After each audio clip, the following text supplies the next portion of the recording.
하나님 아버지와 주 예수 그리스도로부터 오는 은혜와 평강이 이 자리에 계신 여러분에게 함께하기 바랍니다.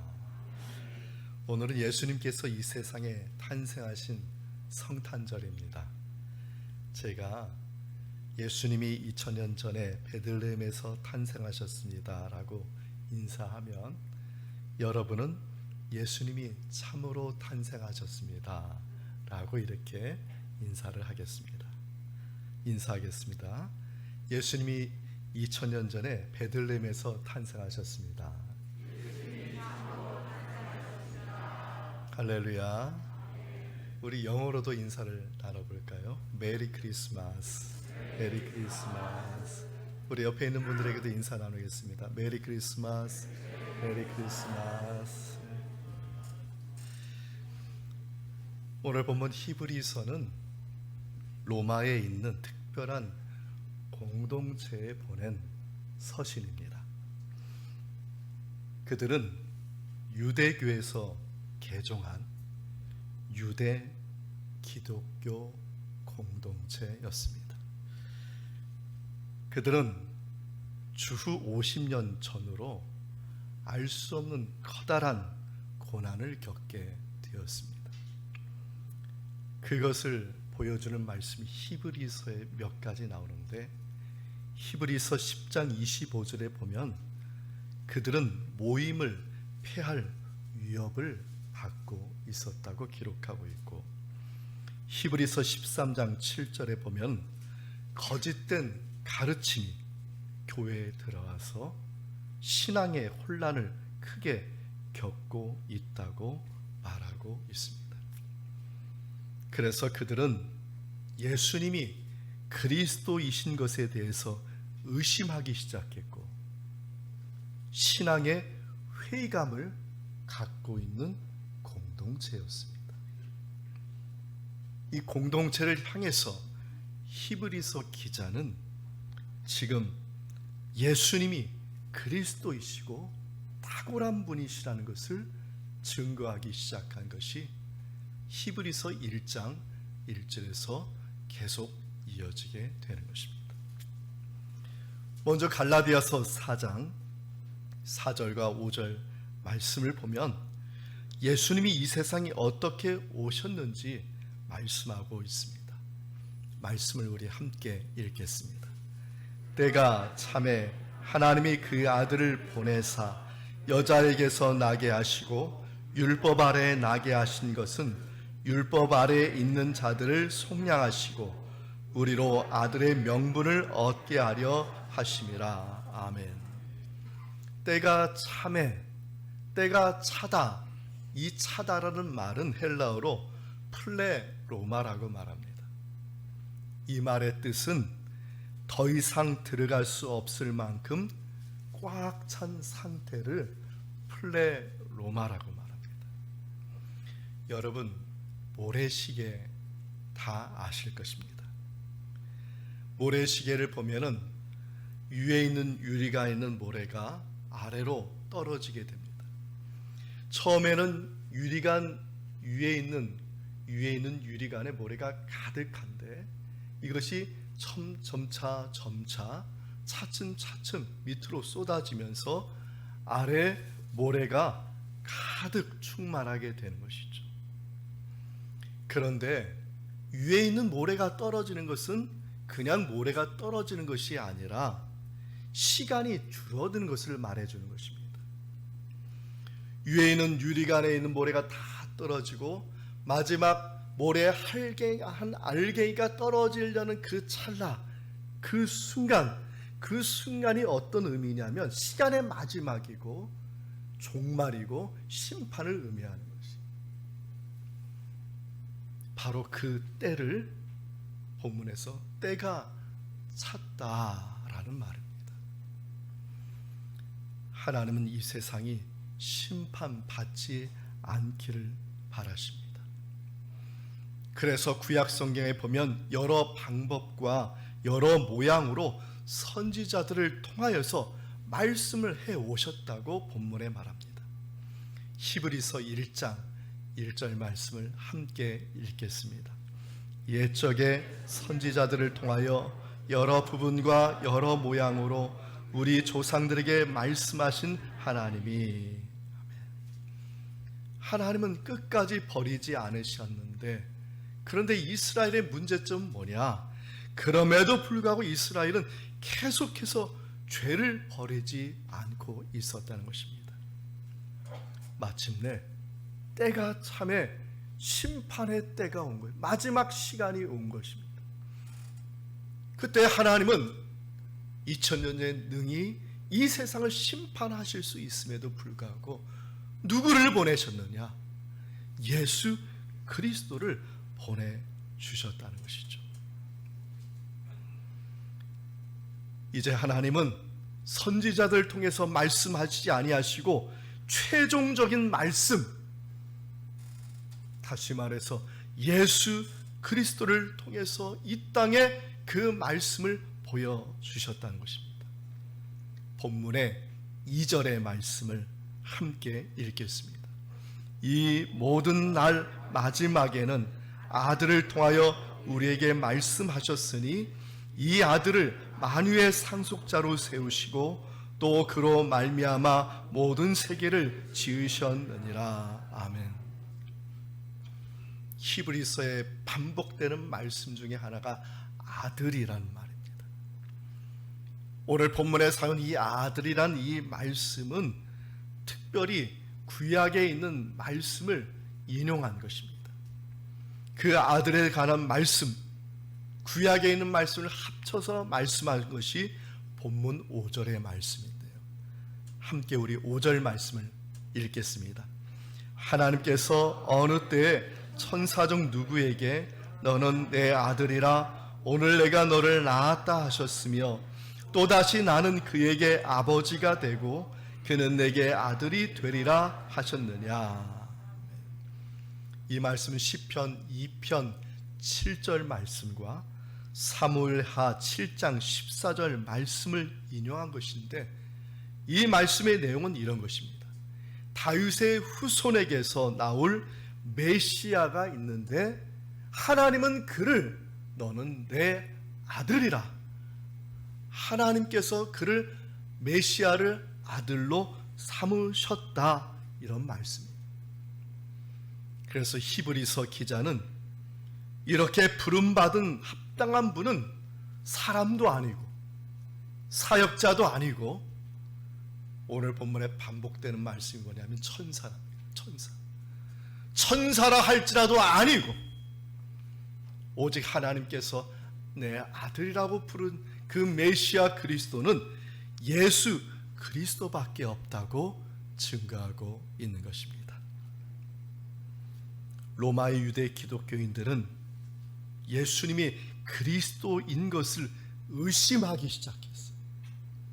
고난을 당하고 어려움을 당하고 시험을 당하고 아픔을 당하고 내가 원하는 대로 되지 않으니까 지금 무엇을 의심하냐면 예수님이 참으로 그리스도시냐, 오히려 예수님이 천사들보다 더 낮은 존재가 아니냐. 오늘날 우리들이 생각할 때 너무나 허무 맹랑한 그러한 신념처럼 보이지만 사실 이러한 신념으로 믿음으로 지금 주님을 떠나가고 있는 상황이었던 것입니다. 그래서 히브리서 기자는 아니다, 천사들보다 뛰어나시고 선지자들보다 뛰어나시고 그들이 전한 말씀의 최종적인 말씀이 누구냐? 바로 예수님이시고 예수님은 하나님의 아들이시며 그리스도시다, 메시아다라고 증거하고 있는 것입니다. 오늘날 경제적으로 어렵죠. 세계적으로 어렵습니다. 이러한 때에 우리는 어떠한 믿음을 가져야 됩니까? 담대하게 과학적, 논리적, 상식적 운운하면서 기독교를 공격하는 사람들이 있습니다. 그러한 사람들에 대항해서 담대하게 예수는 그리스도시요 하나님의 아들이시요 우리의 믿음의 구주라고 증거할 수 있는 담대한 믿음의 사람들 되기를 주님의 이름으로 축원드립니다. 본문은 계속해서 예수님은 하나님의 상속자가 되신다고 말합니다. 상속자란 말은 무슨 말입니까? 아버지의 모든 것을 물려받은 자를 상속자라고 말합니다. 그러면 이런 질문을 하죠.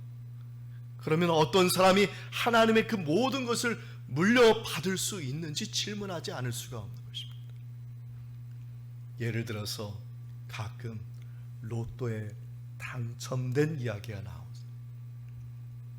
당첨이 됐는데 아주 안 좋은 이야기들이 회자가 되기도 합니다. 어느 날 어떤 사람이 로또에 당첨이 되었는데, 그런데 갑자기 생겨난 엄청난 큰 돈을 감당하지 못해서 결국은 모든 재산을 탕진하고 마약에 손을 대어서 마약 중독자가 되고 결국은 노숙자가 되었다는 이러한 이야기들을 많이 들어보셨을 것입니다. 중요한 것은 누가 하나님의 모든 것을 받을 수 있고 누가 하나님이 하신 모든 일을 똑같이 행할 수 있느냐는 것입니다. 히브리서 기자는 말합니다. 그분이 바로 예수 그리스도이시다. 할렐루야.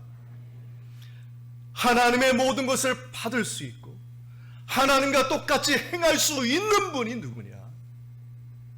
그분이 예수 그리스도이시다. 사랑하는 성도 여러분, 예수 그리스도를 날마다 의지할 수 있는 저와 여러분의 믿음이 되기를 주님의 이름으로 축원드립니다. 그분은 하나님이죠. 그분은 하나님의 일을 똑같이 행하시는 분이시죠. 이 천지를 지으시고 이 천지를 보존하시고 이 만물을 운행하시고 믿는 자에게 복의 길로 인도하시는 분, 그분이 누구냐? 예수 그리스도라는 사실, 이 담대한 믿음의 증거자들이 되기를 주님의 이름으로 축원드립니다. 본문의 3절의 말씀을 우리 함께 읽겠습니다. 이는 하나님의 영광의 광채이시요 그 본체의 형상이시라. 그의 능력의 말씀으로 만물을 붙드시며 죄를 정결하게 하는 일을 하시고 높은 곳에 계신 지극히 크신 이의 우편에 앉으셨느니라. 아멘. 송중기 목사님이란 분이 쓰신 책 중에 무서워 말라는 책이 있습니다. 어느 날 6천 명의 20대 크리스천들이 CCC 여름 수련회를 할 때입니다. 수련을 하니까 기도했겠죠.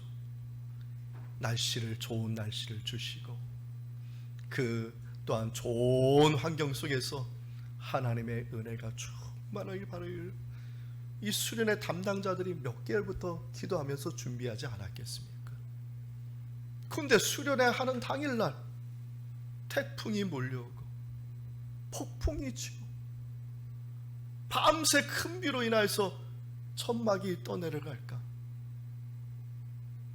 뜬 눈으로 밤을 새우게 된 것이, 아침에 밥을 먹는데 태풍이 불었으니 쌀이 온전했겠습니까? 밥을 먹는데 모래가 씹히는 겁니다. 얼마나 은혜가 안 되는 것입니까? 그런데 어떤 분이 이렇게 질문합니다. 밤새 비를 내리신 분이 누구신가? 이렇게 큰 수로 대답하니까 모두가 이렇게 대답했습니다. 예수 그리스도이시다.